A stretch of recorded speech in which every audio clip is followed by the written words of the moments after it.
이런 기회를 주신 하나님께 감사를 드리고 또 귀하고 존경하는 목사님 또 당회에 감사를 드립니다. 노아준 선교사입니다. 지금 필리핀에서 한 34년째 사역을 하고 있고요. 오늘 말씀 속에서 함께 같이 선교에 대한 것들을 나누면서 같이 은혜를 받기를 원합니다. 잠깐 기도하겠습니다. 하나님 고맙습니다. 사랑하는 교회를 주님께서 몸된 교회를 이곳에 세우시고 주님의 사랑하는 자를 이곳에 부르셔서 주님을 대면하여 예배케 하시고 주님을 사랑하는 마음으로 이 시간 모여 함께 주님의 은혜를 구하며 주께 나아갈 수 있도록 하나님 은혜 부어주셔서 고맙습니다. 주님이 말씀하시기를 주님이 또 원하시는 것들이 많은 수가 아니라 진실로 주님을 사랑하는 자들 주님이 원하시고 주님이 받으시는 줄 믿습니다. 두세 사람이 내 이름으로 모이는 곳에 내가 그 가운데 함께 하겠다 말씀하신 주님, 오늘도 주님의 이름으로 모여서 주님을 높이며 찬양하며 경배하며 주님을 예배하는 당신의 자녀들, 당신의 교회 시간 기억하시고 하나님 아버지 주님 사랑해서 주님 앞에 나온 당신의 사람들을 주께서 이 시간 은혜 주셔서 우리 주님 안에 영영토록 살아가게 하시고 오늘도 주님이 부으시는 은혜로 함께 하셔서 주님의 살아계심을 경험하게 하시고 하나님 평생 주님 주신 은혜로 충만한 삶을 살아갈 수 있도록 복비로 주옵소서. 저기 섰사오니 주님 십자가 그림 밑에 감춰주시고 주님만이 말씀해 주시고 우리에게 은혜 부어 주옵소서. 주님만이 영영토록 영광 받으시기를 비옵고 우리 구주 예수 그리스도의 이름으로 기도합니다. 아멘. 네, 오늘 이 말씀은 너무너무 잘 알고 있는 말씀이죠. 선교사들 하면은 되게 다 이게 고르는 말씀이 이 말씀일 거예요. 많은 선교사님들이 이것은 주님이 우리에게 주신 지상 명령, 가장 놀라운 명령이기 때문에 그렇습니다. 그리고 또 이 말씀을 또 기준으로 해서 이 말씀을 또 부여잡고 교회는 또 하나님의 선교를 또 감당하고 또 교회는 선교사를 파송하고 또 중보하고 선교를 중보하고 또 지원하고 또 하나님의 선교를 이루어 나가기 때문입니다. 오늘 이 말씀 우리가 잘 알듯이 주님이 이제 십자가에 우리의 죄를 위해서 대속의 죽음을 죽으시고 말씀하신 대로 이제 3일 만에 부활하셨습니다. 아무도 주님이 죽었다가 부활하실 거라고는 주님이 말씀하셨지만 아무도 예측할 수 없었고 믿을 수가 없었지만 주님은 하나님이시기에 말씀하신 대로 우리 죄를 위해서 죽으시고 하나님이 어떠한 사람으로 우리를 사랑하시는지를 이 십자가의 죽음을 통해서 우리에게 말씀하시고 보여주시고 또 우리를 하나님의 사람들로 하나님의 자녀들로 영영토록 하나님의 은혜와 하나님의 나라에 하나님과 함께 영생을 누리며 살아가기 위해서 부활하셨습니다. 이 부활하신 주님께서 이제 제자들에게 말씀하시는 거죠. 다른 제자에게 갈릴리에 가서 예수께서 지시한 산에서 주님을 보게 됩니다. 그때에 주님께서 마지막으로 주신 말씀은 유언처럼 마지막으로 주신 말씀이 오늘 본문에 있는 말씀이죠. 대명령 우리에게 주신 말씀입니다. 오늘 이 말씀에 보니까 18절의 말씀에 보니까 예수께서 나와 말씀하여 이르시되 하늘과 땅의 모든 권세를 내게 주셨으니 라고 말씀하십니다. 주님이 명령하신 이 하나님의 나라의 이 선교에 대해서 명령하신 주님은 어떠한 주님이신지를 분명히 말씀해 주시고 계시는데 하늘과 땅의 모든 권세를 가지신 분이시다라고 말씀하십니다. 그래서 우리나라에서 이제 각 나라의 대사들을 파견하고 각 나라에 이제 대사가 있습니다. 나라의 부름을 받고 다른 나라에 가서 일을 보는 것도 얼마나 명예스럽고 또 그 나라의 이름으로 일을 하는 것이 얼마나 자랑스럽고 귀한 일인지 모르겠습니다. 그러나 오늘 이 말씀 속에서 보면은 어떤 한 나라의 왕이 아니라 만왕의 왕이시며 만주의 주가 되신 부활하셔서 정말 참 하나님이신 우리 주님께서 말씀하시기를 아버지께서 내게 이 모든 권세를 주셨다. 이미 오시기 전에 하나님으로서 이 모든 권세를 가지신 분이셨지만 인간의 몸으로 오셔서 하나님과 동등됨을 버리시고 인간의 몸으로 오셨던 그 주님이 다시 죽으시고 부활하심을 통해서 하나님의 완전한 이제 권세와 능력을 주님을 통해서 행사되는 이러한 권위와 권세를 주님이 받으셨다고 선포하십니다. 그래서 우리 주님은 중보자적인 입장에서 왕이시며 주시며 모든 것이 되시는 분이십니다. 그분께서 위대하신 왕이신 우리 주님께서 주님의 교회들에게 주님의 제자들에게 명령하신 것이 너희는 가서 모든 족속으로 이제 제자를 삼으라라고 말씀하신 것이에요. 그래서 이 말씀은 곧 해도 되고 안 해도 되는 말씀이 아니라 이건 옵션이 아닙니다. 이거는 주님의 명령이기 때문에 모든 주님의 제자된 주님의 교회가 주님의 제자된 나와 여러분들이 우리 모두가 주님의 말씀하신 말씀대로 우리는 순응하고 순종하고 이 선교를 위해서 살아가는 것이 마땅하고 꼭 해야 되는 것을 주님이 오늘 말씀을 통해서 보여주시고 계십니다. 그래서 주님이 말씀하시기 권세를 모든 하늘과 땅의 모든 권세를 가지신 주님께서 주님의 제자들에게 말씀하시기를 너희는 가서 모든 민족을 제자로 삼아 아버지와 아들과 성령의 이름으로 세례를 베풀고 내가 너희에게 분부한 모든 것을 가르쳐 지키게 하라. 네 말씀하셨어요.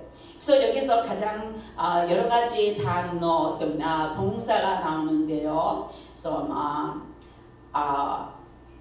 가서 가라, 제자로 삼으라, 그 다음에 세례를 베풀라, 또한 모든 것을 가르쳐 주님이 말씀하신 모든 것을 가르쳐 지키게 하라. 네 가지 동사가 나오는데 가장 기본적인 동사는 뭐냐면 제자를 삼는 것입니다. 제자를 삼으라에 이 부동사들이 연결이 되어 있는데요. 그 제자를 삼으라는 가라라는 것과 그 다음에 세례를 주라, 가르쳐 지키게 하라가 이 제자 삼는 것에 이제 연결이 되어 있는 말들입니다.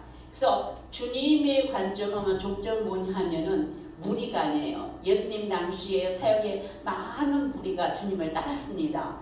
주님의 기적을 보고 또 여러 가지 또 주님이 하시는 일들을 보기를 원해서 병 고침을 받고 치유받기를 원해서 많은 무리가 주님을 따랐습니다.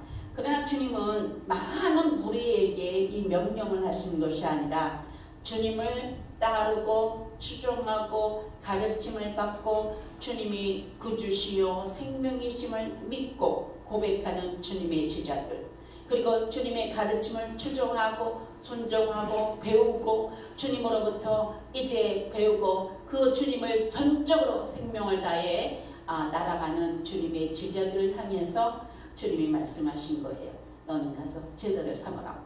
그리고 주님이 또 선교에 주님의 사역의 선교에서도 가장 기본적으로 가장 중요시한 선교가 뭐냐 하면은 제자 삼는 거였어요.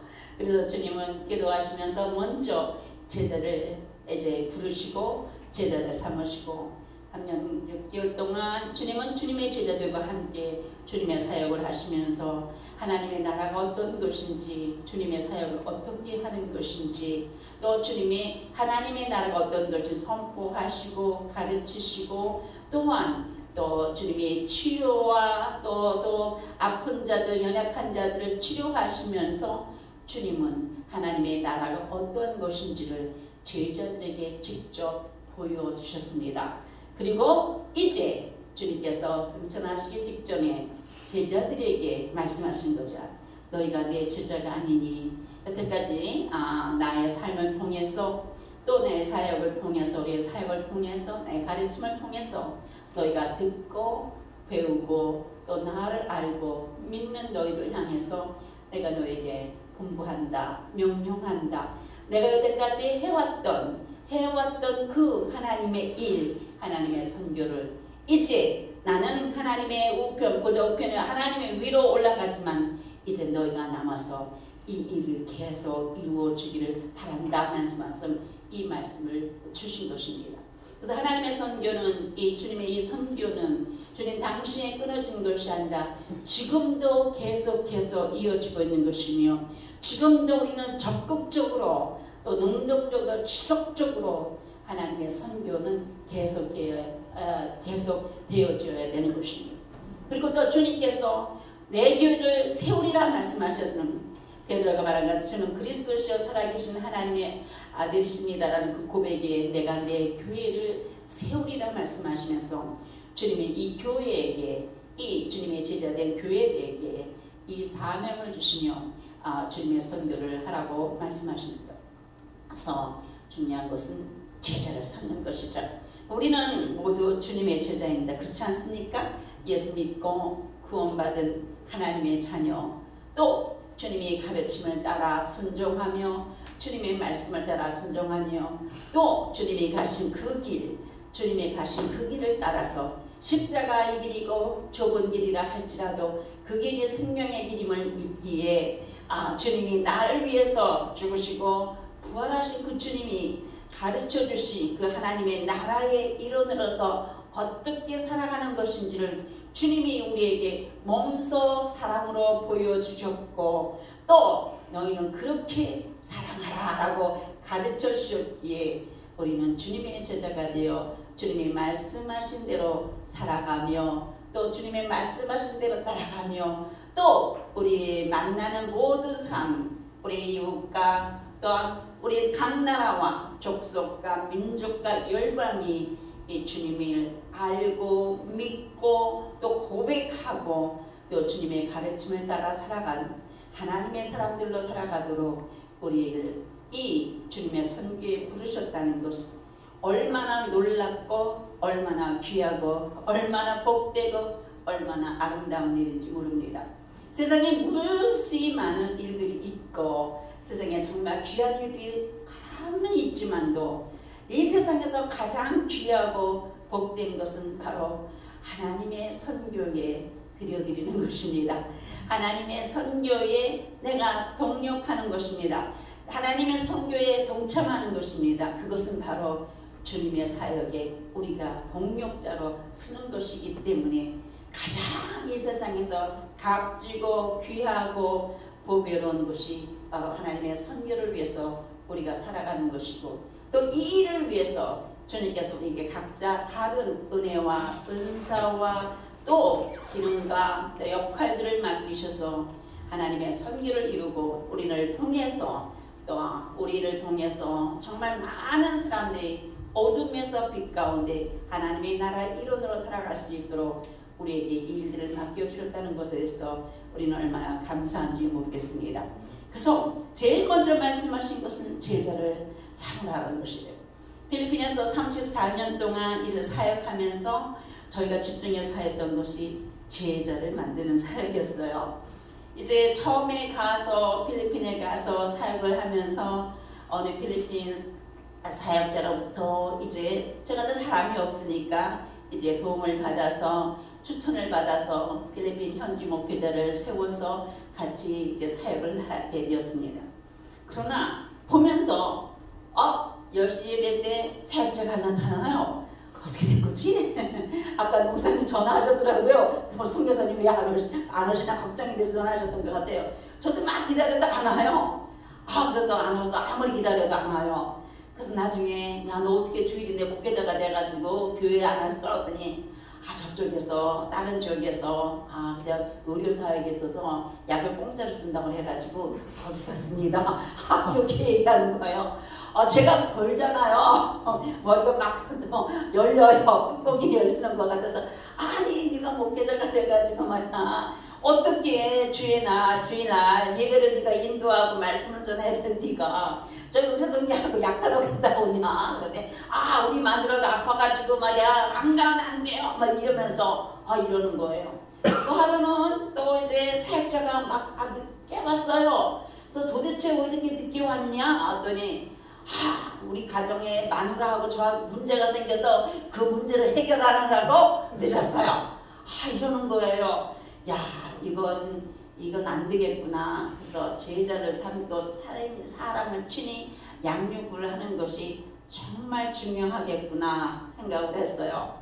그래서 이제 까랑날란 지역이라는 곳에 맹인촌에서 저희가 교회를 개척을 하면서 시작을 하면서 하는 도중에 어느 자매가 이제 저희 교회를 왔어요. 그 자매가 뭐냐면은 이제 어린 나이에 어머님이 돌아가셔서 엄마가 돌아가셔서 가출을 했어요. 아버지가 엄마가 돌아가시자마자 새 부인을 얻었다고 노예가 좀 화가 나가지고 가출을 한 거예요. 빅골이라고 아마 마닐라에서 14시간, 15시간 이제 차로 가는 그 지역이었는데 거기서 마닐라를 가출을 해서 친구 집에 와 있는데 오갈 데도 없지, 뭐 방법도 없지, 고등학교도 졸업하지 않은 아이가 가출해서 왔으니 뭐 살 길이 있나. 지나가면은데 그 동네 경찰이 갈 때마다 지나갈 때마다 문 앞에 서 있는 애한테 I love you 너 사랑해 하니까 나 I love you too 나도 너 사랑해 하면서 그렇게 장난하다가 결혼을 했어요. 그래서 정말 완전히 인생을 진짜 그냥 완전히 망친 거죠. 애만 잔뜩 낳고요. 애 6을 낳죠. 그리고 완전히 그냥 남편한테 갇히고 애한테 갇혀서 아무것도 못하는 그런 사람이 돼서 너무너무 기가 막혀서 늘상 남편과 싸움하고 남편이 이제는 경찰이었으니까 권총을 뺏어서 서로 죽이려고 막 이러고 가정이 거의 파탄난 이런 삶을 살고 있었어요. 그저 내가 너무너무 답답해서 하루는 이제 라디오를 듣다가 복음을 듣게 되었고 그래서 교회를 가고 싶은데 교회가 없는 거예요. 왜냐하면은 30여 년 전만 해도 필리핀에는 교회가 많지 않았거든요. 지금도 그렇지만 한 6% 정도이기 때문에 이 동네에서 교회를 찾아보기는 굉장히 어려웠어요. 근데 이제 어느 자매가 이제 학교 갈 때마다 그 부모들은 엄마들은 이게 아이들을 학교에 데려다 놓고 끝날 때까지 기다려요. 앉아가지고 놀면서 나 교회를 가고 싶은데 저 교회가 없어서 못 간다고 그래요.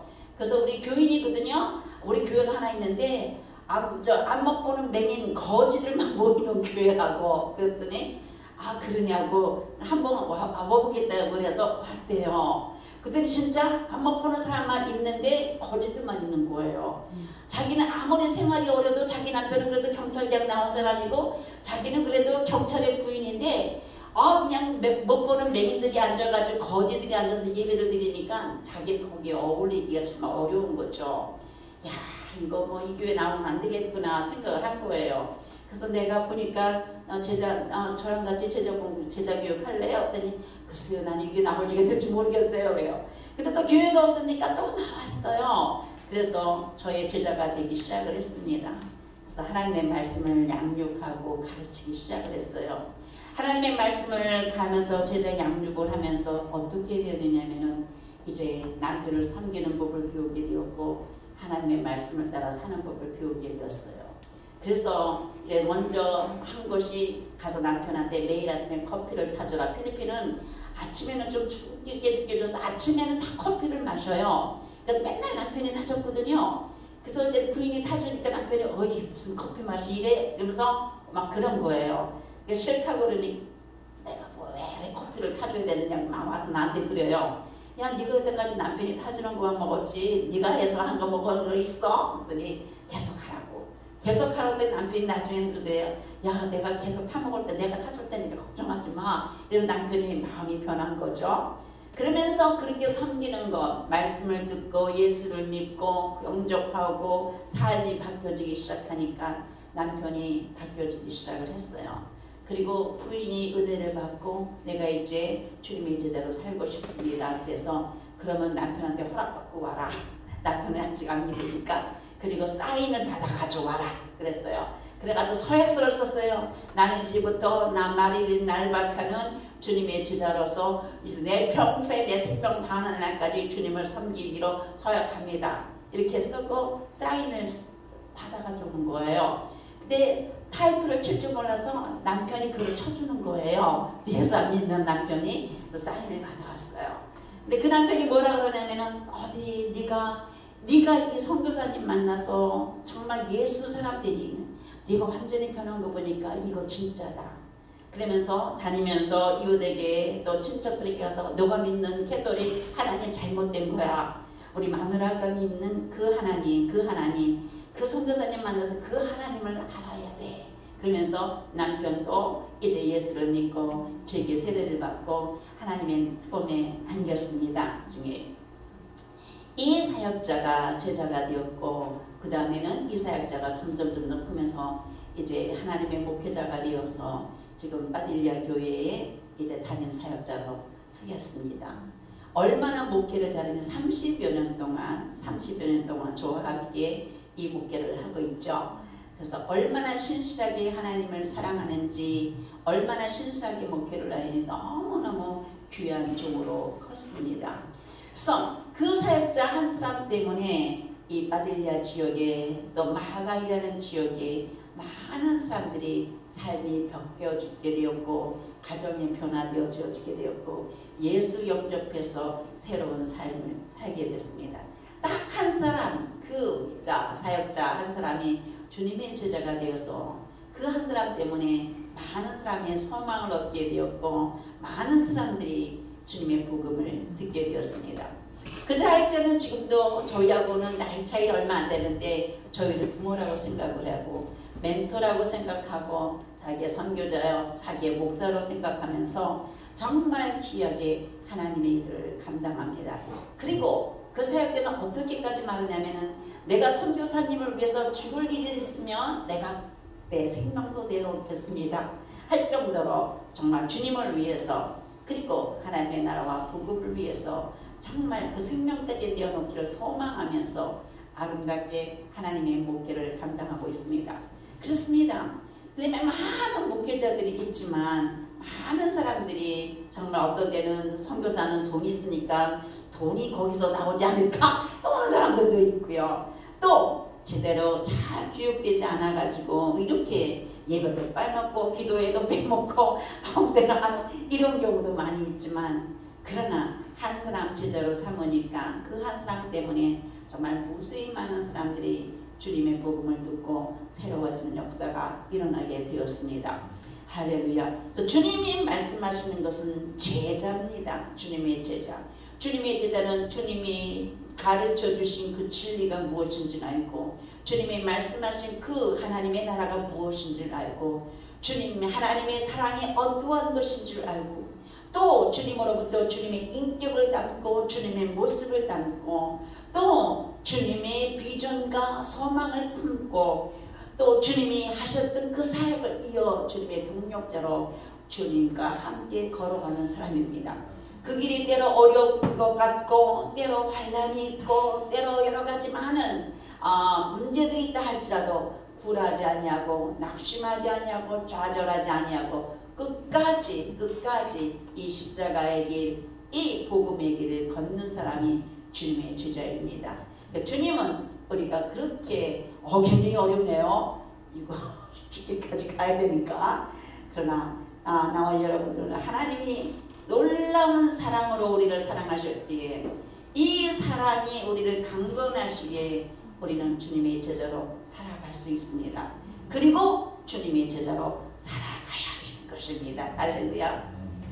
네, 그 다음에 주님이 말씀한 제자를 삼는데 어떻게 삼아야 되느냐? 너는 가자. 가라. 모든 민족에게 가라. 이 가는 것이 첫 번째입니다.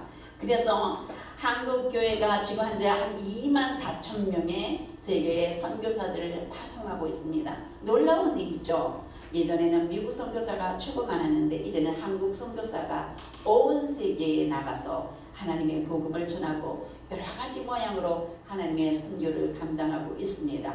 그래서 중요한 것은 보내는 것입니다. 그리고 또 단기 선교라 이런 걸로 가는 것입니다. 그리고 내 주변의 사람들에게 이제 다가가는 것입니다. 가야죠. 그래서 만나서 주님의 복음을 전하는 것입니다. 주님의 복음은 말로 예수 믿으세요 하기도 합니다. 그러나 더 중요한 것은 특별히 내 이웃에게 중요한 것은 무엇이냐? 삶을 통해서 보여주는 것입니다. 예수의 사람이 어떤 것인지 예수 믿는 사람의 인격이 어떤 것인지, 예수 믿는 사람의 헌신이 어떤 것인지, 예수 믿는 사람의 희생이 어떤 것인지, 예수 믿는 사람의 사랑이 어떤 것인지, 예수 믿는 사람의 인격이 어떤 것인지, 예수 믿는 사람의 그 삶의 모습이 어떤 것인지를 보여주는 것입니다. 그래서 필리핀에 있는 현지 저희 제자들이 저와 같이 이제 20년, 30년을 살아오면서 함께 먹고 함께 생활하면서 함께 고생하면서 함께하면서 그들이 보았던 것은 무엇인지, 어렵고 힘들고 곤고한 일에도 절대로 낙심하지 않고 주의 선교를 위해서 계속해서 걸어가는 것, 이것을 보았어요. 그래서 그들은 말하기를 선교사님 아무리 어려운 일이 있어도 대개 선교사가 그렇게 닥쳐서 머리를 수술하고 때는 우측 편마비가 되고 언어장애, 인지장애로서 말도 못하고 소통도 안 되는데도 불구하고 계속해서 저희와 함께 이 하나님의 복음을 위해서 살아주셔서 고맙습니다. 이 고난 가운데에도 계속해서 우리를 돌아봐 주시고 우리에게 복음을 전해주셔서 감사합니다라고, 그리고 이 선교사를 통해서 때문에 더 많은 사람들이 격려되고 위로되고 또 하나님의 일에 또 함께 동력할 수 있게 되어서 얼마나 감사한지 모릅니다. 그래서 중요한 것은 가는 것입니다. 주님의 사랑을 가지고 가는 것입니다. 주님의 마음을 가지고 가는 것입니다. 어떠한 사랑으로 주님이 사랑하셨는지 그 사랑을 가지고 가는 것입니다. 사랑은 희생이 필요합니다. 희생이 없이는 사랑이 아니에요. 희생이 있어야 되는 것입니다. 내가 삶도 드리고 시간도 드리고 물질도 드리고 또 재능도 주고 희생이 필요해요.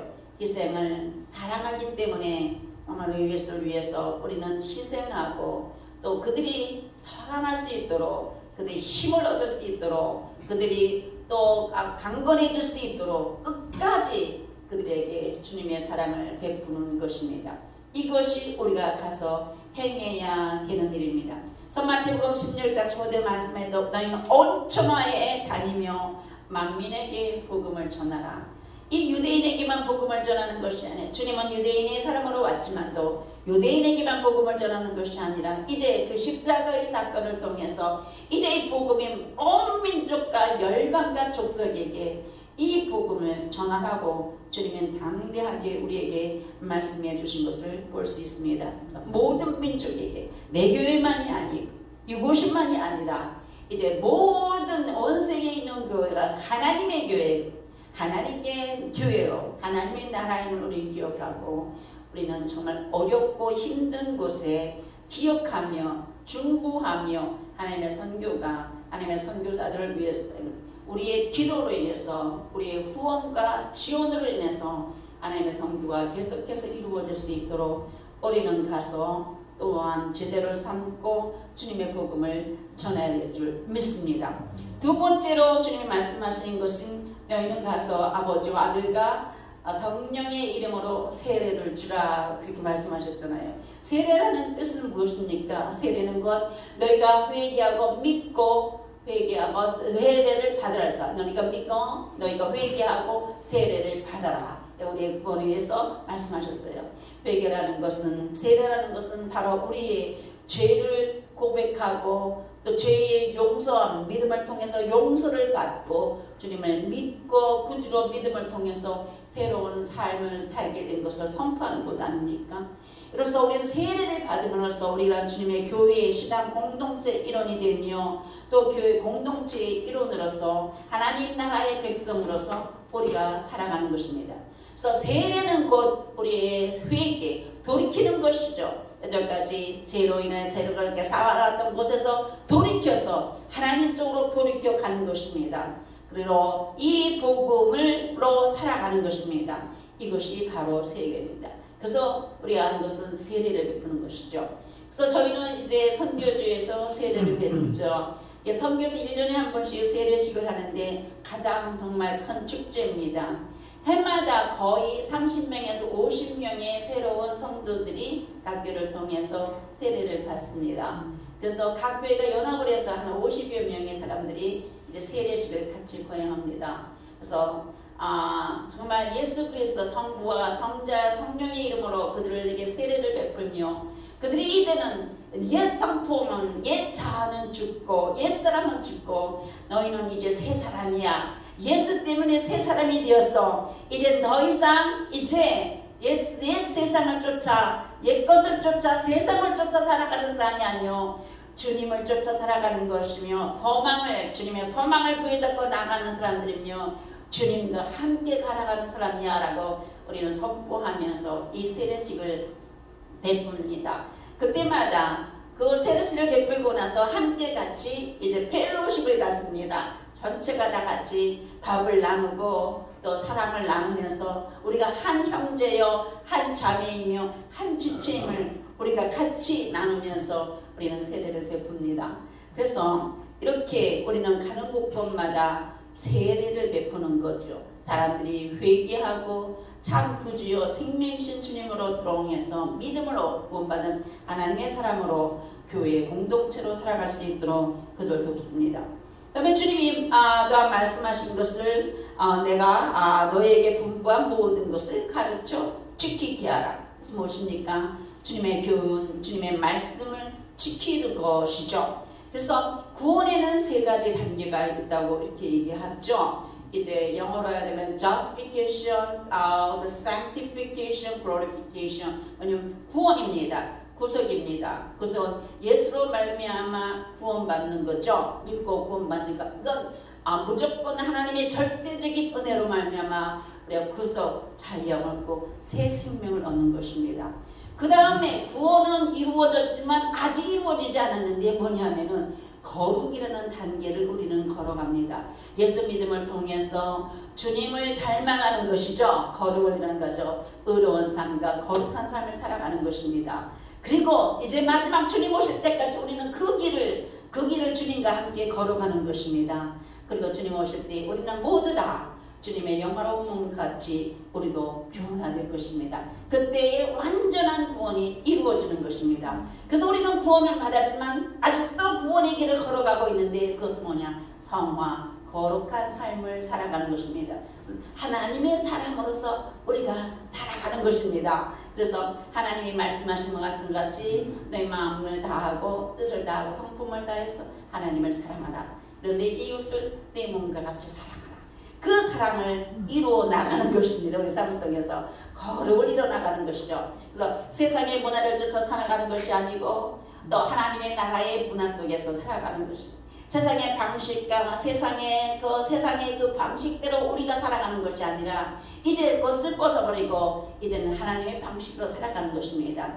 돈이나 만몬 이 세상의 것이 이제 우리의 가치관이 아니라 하나님이 우리의 가치관이며 주님의 말씀이 우리의 가치관이며 우리는 변화되는 삶을 살아가는 것입니다. 그래서 세상 사람이 아니요 하나님께 속한 사람으로 이제 구원받은 사람으로 우리가 살아가는 것입니다. 이것은 결단이 필요한 것이죠. 날마다 매일매일 결단을 하는 거죠. 매일매일 발을 씻고 매일매일 주님께 나아가고 더 깊이 주님을 사랑하고 더 깊이 주님과 소통하고 더 깊이 주님과 교통하고 그래서 더 깊이 더 뜨겁게 하나님이 주신 사람들을 사랑하고 격려하고 또 위로하고 품고 함께 그래서 하나님의 나라를 세워나가는 것입니다. 지금 이것이 우리가 하는 것인데 이것이 하나님의 선교를 통해서 이루어지는 일들임을 우리는 믿습니다. 그래서 가장 중요한 것은 가르쳐 지키게 하라. 그래서 저희는 이제 필리핀에서 사역을 하면서 굉장히 많이 어려웠던 부분들이 이 제자를 삼는 거였는데 너는 내 제자야 하고 제자 성격 공부 제자 양육 이것으로 해서 양육에 되어지는 부분이 아니라 제가 이제 필리핀에 살면서 무엇을 보면 하루아침에 제자는 되어지는 것이 아니구나. 한 10년은 키워야 되겠구나. 작정을 했어요. 그래서 한 사람을 넣고 10년은 키우자. 그래서 최소한도 10년 동안은 그 사람에게 기회를 주는 거죠. 아니야, 주님은 너를 사랑해. 하나님은 너를 사랑해. 주님은 너를 원해. 하나님은 너를 사랑해. 그래서 십자가를 지셔서 주님은 너를 포기하지 않아. 하나님은 너의 주님이시고 하나님은 너의 구원이시고 주님은 너의 생명이시고 너는 천국 백성이야. 그리고 주님은 너와 함께 하셔. 이것들을 늘상 그래서 그 사람이 끝까지 이제 포도나무 대신 주님께 붙어서 그 주님으로부터 어떤 말씀을 공급받고 주님 말씀하신 그 말씀을 따라 살아갈 수 있도록 끝까지 그들을 양육하고 포기하지 아니하고 실수했다고 해서 내치지 아니하고 끝까지 격려하며 하나님의 사람으로 제자로 살아갈 수 있도록 가르쳐 지키게 하는 것입니다. 할렐루야. 이들은 주님의 인내가 필요하겠죠. 그것은 제가 이렇게 보면서 저도 손깔이 좀 있었었는데 주님이 나를 얼마나 용납하셨는지, 주님이 나를 얼마나 사랑하시고 나를 품으셨는지, 내가 실수만 하는데도 주님은 계속해서 나를 내치지 아니하시고 나를 품으시고 인내해 주시고 용납해 주시고 용서하시고 품으시고 사랑하시고 베푸신 그 은혜, 그 사랑이 우리를 강건하시기에 그 은혜를 우리가 날마다 누리며 살아가기에 우리는 인내할 수 있고 또 참을 수 있고 그리고 또 용납할 수 있고 받을 수 있는 것입니다. 그래서 저희 사역자 아까 베이비 사역자 얘기했는데 하루는 베이비 사역자가 저에게 떠쳐왔어요. 선교사님 그러면서 막 오더니 제 무릎팍이 아파서 무릎팍에다 얼굴을 박고 눈물을 흘리면서 울기 시작하는 거예요. 도대체 무슨 일이길래 그러냐 했더니 어느 교인이 우리 맹인인데요. 남편이 죽고 나서 너무너무 가난하니까 살 길이 없는 거예요. 그래서 교회에서 1년 동안 내가 헌금을 얼마나 했더니 조그맣게 있는 거예요. 그래서 얼마나 했느냐? 우리나라 돈으로 하면 한 몇천 원 정도 한 것 같아요. 얼마 못했죠. 125원, 그냥 한 50원 이렇게 정도 했는데 그렇게 한 것이 생각이 나는 거예요. 사역자한테 와서 내가 그동안 헌금한 거 돌려주시오 그러는 거야. 사역자 아니 무슨 소리냐고, 헌금을 하나님 앞에 해서 나한테 했느냐고, 그걸 돌려달라고 하면 되겠느냐고. 그랬더니 돌려달라고 막 와서 땡깡을 놓더니 그 다음은 동네방네 돌아다니면서 이 베비 사역자 아주 나쁜 년이라고 해서 욕을 하고 막 돌아다니는 거예요. 그리고 얼마나 사역자가, 필리핀 현지 사역자가, 목회자가 얼마나 기가 막히겠어요. 목회자가 놀래가지고 도대체 돌아다니면서 그냥 막 소문을 막 내고 다니면서 욕을 하고 돌아다니니까, 그래서 그것이 어디까지 가냐면 법정까지 갔습니다. 필리핀에는 마을에 있고요, 동에 있고, 우리나라 같으면 동에 있고, 동사무소 안에 거기에는 동회장이 재판권까지 있습니다. 감옥이 있어요. 우리나라 시스템이 틀려요. 감옥이 있어요. 그래서 거기에 불려갔어요. 불려가니까 그 사람들 들으니까 너무 황당하잖아요. 그러니까 너무 황당해도 기가 막혀도 이 사람 막 이렇게 그냥 막자기로 막 돌려놔 달라고 막 땡깡을 놓으니까 그 사람들이 그런 거야. 은하님, 사역자님 그냥 돈을 그냥 돌려주시죠. 이래가지고 교회에서 다 이제 다시 카운팅을 해가지고 그동안 어떤 현금을 다 돌려줬어요. 다 돌려줬는데도 불구하고 막 욕하고 돌아다니는 거예요. 그런데 그 욕을 먹어가면서 어떻게 할 수 없어서 저한테 달려와가지고 엉엉 우는 거예요. 그래서 제가 그랬습니다. 가자. 내가 그 자매를 만나야 되겠다. 내가 가서 고통을 쳐야지 안 되겠다. 그랬더니 뭐라 그러는데 뻘뻘 울면서 선교사님 그러지 마세요. 그러지 마세요. 저는 충분히 이해해요. 너무 가난해서 그래요. 충분히 이해해요. 나는 용서할 수 있어요. 주님이 나를 용서했잖아요. 나는 품을 수 있어요. 나는 너무 이렇게 억울해서 이렇지만 그러나 나는 사랑할 수 있어요. 나는 그렇게 해야지 돼요. 선교사님 절대로 그렇게 하지 마세요. 내가 이것을 감당하겠습니다 하면서 제 이 다리에다 얼굴을 파먹고 눈물을 흘려가면서 그렇게 얘기해요. 그래서 제가 그때 그랬습니다. 네가 하나님의 종이다. 네가 하나님의 참 종이다. 예, 우리 같으면은 그러면 가만히 있겠네. 쫓아가가지고 진짜 멱살에도 한번 잡고 싶고 당신 왜 이래 이렇게 하고 싶은데 한마디도 우리 주님께서 탈강한 자 앞에서 잠잠하신 것 같이 그렇게 잠잠히 그 잘못된 성도를 품고 그 집을 품고 울며 기도하며 끝까지 인내하며 그 집을 용서하고 사랑하는 것들을 제가 보았습니다. 그렇습니다. 하나님의 자녀는, 하나님의 사람은 주님의 말씀을 지키는 사람들, 그 주님의 말씀을 따라 살아가는 것이 어떤 것인지는 우리는 그 말씀을 통해서 분명히 보고 그 말씀을 따라 살아가는 것입니다. 세상이 어떻다 할지라도 세상이 노엽게 하고 또 세상이 우리에게 정말 여러 가지로 우리에게 잘못한다 할지라도 어떠한 사람이 어떠한 문제로 우리에게 잘못한다 할지라도 주님이 말씀하시길 너는 70번 7번이라도 용서해라 하셨듯이 용서하고 그 사람이 주님의 사랑으로 돌아올 수 있도록 끝까지 인내하며 품고 기도하는 것들이 필요할 줄 믿습니다. 그리 될 때에 하나님의 역사가 일어날 줄 믿습니다. 그럴 때에 하나님의 나라가 세워져 나갈 줄 믿습니다. 우리 교회 가운데에 썬이라는 한 형제가 있습니다. 우리 시각장애인 그룹홈에서 초창기 때 살던 녀석이에요. 맹인입니다. 아주 가난해요. 갈 길이 없어요. 어느 날 작년이죠. 벌써 작년인데 저한테 연락이 왔어요. 성교사님 사역자 우리 그 만남의 교회 판초 목사 통해서 연락이 왔어요. 선교사님 이제 싼 형제가 민들어로 좀 먹을 것이 없어서 특히 이제 온도일 때 특히 이제 그 코로나 때에 살 길이 없어서 고향으로 다시 내려갔는데 살 길이 없어서 고향으로 내려가 안마할 데도 없고 뭐 이렇게 뭐 할 수 있는 살 길이 없어서 고향으로 내려갔는데 형제가 와달라고 합니다. 아무래도 선교요원을 가야 될 것 같습니다. 그래서 왜? 했더니 그분의 교회가 없답니다. 그래서 선교팀을 데리고 이제 판초 목사 일행이 그곳에 갔습니다. 그래서 그곳에 가서 막 이제 동네에서 복음을 전하고 그랬더니 섬 지역이에요. 바닷가 지역인데 어느 사람이 오더니 거기 보면서 야 너네 뭐 이렇게 막 전도하고 막 이러네. 그래서 조그만 땅, 한 요만한 조그만 땅을 주면서 모래밭 하나 주면서 너네 여기 이 땅 내가 줄 테니까 여기다 교회 지어라 이런 거예요. 그러니까 이 싼 형제가 교회 질 거라 했는데 교회 못 짓게 되면 그 주인이 또 땅 주인이 땅 도시 내놓으라 그러면 또 어떻게 해요. 그래서 4달 동안 그 사람들이 거의 밥도 못 먹다시피 해가지고 몇 명 안 되는 사람들이 거의 해서 우리나라 돈 한 20만원 정도예요. 20만원 정도를 모아가지고 건축합니다 하고 저한테 연락이 오고 건축했다고 사진이 온 거예요. 그래서 야 도대체 뭐 돈을 정도만 해도 뭔 건축을 한다고 그래 20만원 같이 뭔 거라고 그러는데 내가 좀 웃겨가 너무 기가 막혀가지고 사역자들을 데리고 민들어 섬으로 갔습니다. 거기까지 가는데 한 10몇 시간을 버스 타고 배를 타고 가야지 되는 곳이에요. 갔어요. 갔더니 그거 가지고 뭐 지을 수 있는 게 있나요? 그냥 하나, 벽돌 하나, 벽돌 2개, 어느 곳은 벽돌 하나, 어느 집은 벽돌 2개, 3개 이렇게 쳐놓고 요거 건축했다고 그러는 거예요. 요거 우리 땅 건축하는 거라고 이러는 거예요. 그걸 보더니 제 가슴이 막 무너지기 시작해요.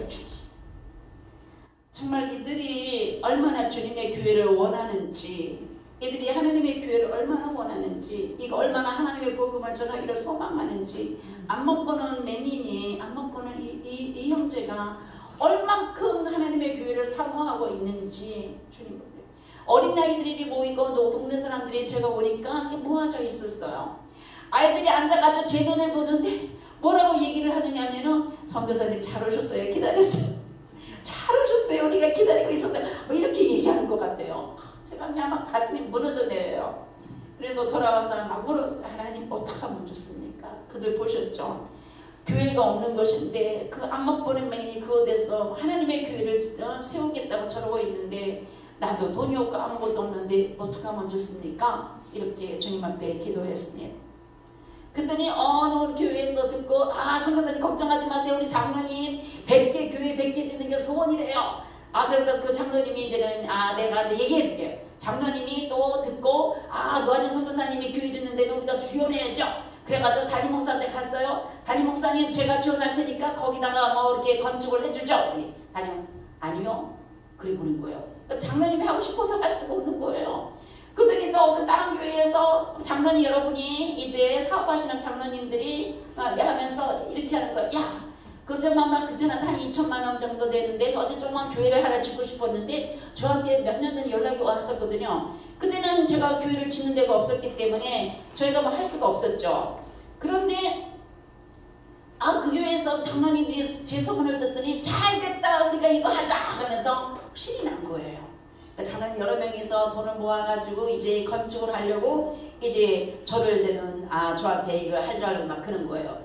그래서 그 교회에서 담임 목사님한테 찾아갔어요. 노아준 선교사님이라는 분이 교회를 지어야 되는데 우리가 이거 짓겠습니다. 담임 목사님 노 한 거예요. 아니요. 우리는 딴 선교사님 후원하는데 거기나 해야지. 거기를 왜 해요? 안 돼요. 그건 내놔야 우리가 딴 데 할게. 이러는 거예요. 그럼 몇 군데 얘기했는데 다 그런 식으로 하니까 저도 기가 막히더라고요. 주님 무엇을 하시기를 원하시는 것입니까? 어떤 것을 원하십니까? 근데 뭐 알 수가 있나요? 그런데 그때 그곳에 장로님 한 분이 제가 아는 집사님의 이제 고모고 고모부였어요. 그런데 이제 그분들이 하나님 앞에 기도하기 시작했습니다. 그런데 어느 날인가 저한테 이런 문자가 왔어요. 제가 보여드릴게요. 할렐루야. 선교사님을 통하여 성전 건축을 허락하신 하나님께 감사드립니다. 새벽을 깨며 하나님 아버지께 여쭤봤어요. 왜 지금 가장 어려운 상황 속에서 민들어서 성전 건축이라는 소리가 내 귀에 들리게 하셨습니까? 라는 질문에 성령님께서 정확하게 글씨로 보여주셨어요. 내 바로 눈앞에 복 주시려고 하는 글씨를 써주셨어요. 좋으신 하나님, 풍성하신 하나님 아버지, 그분은 얼마나 기도를 많이 하셨을까요? 존경하고 존경한 노아준 선교사님 감사합니다. 부족하고 부족한 저희 가정을 통하여 만민이 기도하는 아버지의 집을 기쁜 마음으로 감사하는 마음으로 건축하게 하심을 감사드립니다. 그분이 한동안 장로님이 있었는데 그분이 제 소식을 듣고 이 교회에서 목사님이 반대하니까 하나님 이게 도대체 왜 이런 소리를 듣게 하십니까? 기도했더니 성령님이 글씨를 앞에서 써주시더래요. 내가 너에게 복 주려고 그런다. 그래서 그 한 가정이 헌신해서 지금 민도로에 하나님의 성전을 건축하고 있습니다. 그것은 하나님이 그들을 통해서 물질을 보내 건축을 하지만 그것은 그 쌀이라는 시각장애인 한 형제의 헌신입니다. 주님의 제자된 너무 가난하고 너무 척박하고 어렵지만도 주님을 사랑하는 그 마음, 주님을 향한 그 열정, 주님의 교회를 향한 그 소망, 주님의 나라를 향한 그 소망을 가지고 주님 이곳에 주님의 나라가 세워져야 됩니다. 주님의 교회가 세워져야 됩니다. 주님의 복음이 증거되어야 됩니다 하고 그 마음을 다해 기도하며 헌신했던 그 마음을 주님이 보시고 이제 하나님의 사람들을 통해서 그곳에 주님의 교회를 짓고 있습니다. 지금 교회가 거의 다 지어가고 있어요. 아직 현재 이제 교회 기물들이 없어서 지금 기도하고 있습니다. 주님께서 그 교회에 모든 기물들을 채워주시고 그 다음에 이제 곧 이제는 무기는 또 배를 타고 못 들어가요. 무서워요. 이 큰일 나서. 그래서 무기가 지난 11월에 저희가 헌당 예배를 드리려고 지금 준비하고 있습니다. 할렐루야. 그렇습니다. 주님의 명령입니다. 제자를 삼으라. 한 사람 제자 때문에 한 사람 그 사람이 시각장애인이든 배운 자이든 배우지 못한 자이든 가난한 자이든 가난하지 않은 자이든 어떠한 자이든 상관이 없습니다. 주님은 신실한 하나님의 사람을 통해서 하나님의 복음을 위해서 살기를 소망하며 주님을 사랑하기를 소망하는 사람을 위해서 주님을 통해서 주님은 주님의 일을 하고 계십니다. 할렐루야. 사랑하는 성도 여러분, 사랑하는 교회 모든 지체 여러분, 주님이 우리를 그렇게 사용하신다면 얼마나 감사할까요? 저는 그래서 얼마나 기쁘고 감사한지 모릅니다. 시각적인 볼품없는 한 사람, 보면은 너무 볼품없는 한 형제지만 우리 하나님은 그를 사랑하시고 그를 통해서 그 지역에 이제 구원받을 영혼들을 저희들이 바라보며 기대하며 기도하고 있습니다. 함께 기도해 주시기를 부탁을 드립니다. 주님의 제자는 주의 말씀을 따르는 자입니다. 주님의 제자는 주님이 가르쳐 주신 그 말씀을 듣고 이해하고 순종하고 받아들이고 우리의 행동의 지표로 삼고 그 말씀을 철저하게 추종하고 따르는 자들입니다. 주님이 우리를 그렇게 부르셨습니다. 그래서 우리는 주님의 제자라서 우리의 삶의 전부가 선교, 복음을 전하는 일에 우리는 헌신해야 됩니다. 그때 주님이 뭐라 말씀하셨냐면은 볼지어다 내가 세상 끝날까지 너희와 항상 함께 있으리라. 볼지어다 내가 세상 끝날까지 너희와 항상 함께 있으리라. 주님이 이렇게 약속하셨습니다. 내가 너와 함께 할 거야. 네가 내 선교를 위해서 이렇게 할 때 내가 너와 함께 할 것이다. 주님이 함께 하신다는 것은 어떤 것일까요? 주님이 함께 하신다는 것은 저는 생각을 묵상하면서 주님 당신이 함께 하신 것이 어떤 것일까요? 주님이 우리가 어떤 정말 좋은 사람이 나와 함께 한다는 것은 무엇일까요? 유익한 것들을 함께 나누는 것이 아닐까요? 기쁨을 함께 나누는 것이 아닐까요?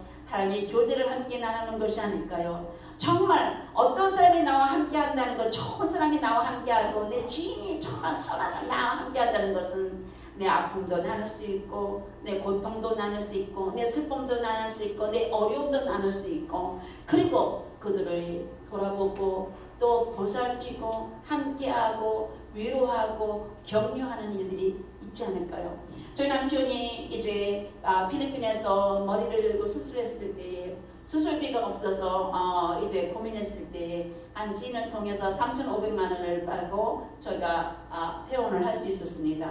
지금도 제 지인 한 분이 계시는데 그분은 저희 모든 것들을 이해하고 우리가 필요할 때에 모든 것을 헐어서라도 저희를 지원하고 돕습니다. 함께 모든 것 다 할 수 없어도 그러나 최선을 다해서 정말 우리를 지원하고 후원하고 돕고 기도하고 중보하고 사랑하고 때로는 집에 와보면은 이제 뭐 빵도 갖다 놔놓고 때로는 야채도 사다 놔놓고 때로는 과일도 갖다 놔놓고 때로는 저희가 필요하다 그러면 물줄도 보내고 또한 저 필요하다 그러면 자동차도 사서 보내고 때로 필요하다 그러면은 병원을 주게 하고 술비를 하고 모든 전체를 갖다가 한 사람이 저희 삶 속에 그렇게 저희를 청원하는 자매가 있습니다.